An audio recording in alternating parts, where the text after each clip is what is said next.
ভাবছো তো কি বানাচ্ছি? আচ্ছা তোমরা কে কে বলো তো পোড়ামাটি জুয়েলারি পড়তে পছন্দ করো? আমার কিন্তু বেশ লাগে। আরে হ্যাঁ হ্যাঁ, আজ মাটি দিয়েই বানাচ্ছি একটা লকেট।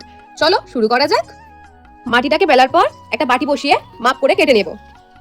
তারপর এর এই মাথার ধার থেকে কিছুটা অংশ আমি এইভাবে চাপ দিয়ে কেটে নেব। তারপর একটা পেনের সাহায্যে এই মাথার ধারে দুদিকে দুটো ফুটো করে নাও। তারপর আর কি, মাটিটাকে একটু পালিশ করে নাও। এরকম হুক না আমি কিছু করে রেখেছিলাম, তোমরাও করে নিও, তার দিয়েই করতে পারো। এর মাথার উপরে এটা চেপে দিও।